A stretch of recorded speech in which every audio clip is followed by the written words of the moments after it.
अस्सलाम वालेकुम जी सारे दोस्तों का की हाल है। उम्मीद करता हाँ ठीक हो दे खैर खरीयत नाल हो दे। सैलाब की वजह तो आवेंदे हो जी साडा फार्म मुर्गी फार्म जिहड़ा सारा सैलाब की नज़र हो गया सी।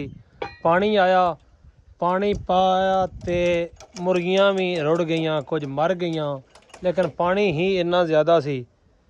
ते अज जिहड़े ना मिस्त्री लगे ने वेखो नाल माशाल्लाह निका जा जी मजदूर है रेहड़ियां बोड़ के वड्डे बंदे जिन्ना माशाल्लाह काम करदा जी। ते मिस्त्री डड़े ने जाली भी सारी त्रुट गई है तुहानूं भी विखाने आ। ते सन यार 100 मुर्गी चाहिदी आ जाली पई जे बाकी जो नाल लगी जे हुणे नवीं जालियां नवां सैटअप सारा बनना है। ये तो कम अज कम इंदे बराबर पानी चलिया जे ते सन 100 मुर्गी चाहिदी है तैयार होवे जिहड़ी अंडा दिंदी होवे वो सन 100 मुर्गी चाहिदी है।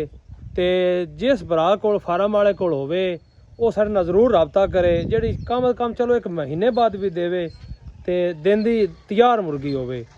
ते तुसीं साडा नंबर नोट कर लो 0305 81 91 902 ते हाफजाबाद चक सजादा बनी के तारड़ ये साडी लोकेशन है। जिहड़ा भरा कोई दस्से पुछदा मुर्गी दे बारे ते वो रबता करके सन जरूर दस्सिया जे कदाइयों होवे ते जायज़ मुनासिब रेट नाल होवे। ते सन 100 मुर्गी जिहड़ी है ना वो चाहिदी है तैयार चाहिदी है इस मुर्गी फार्म वास्ते। अजे मुर्गी फार्म जिहड़ा ना बन रहा है तैयार हो रहा है मिस्त्री धड़ा लगे न ये बना के ते 1-2 दिन दे विच इंशाअल्लाह इसने तैयार हो जाना है।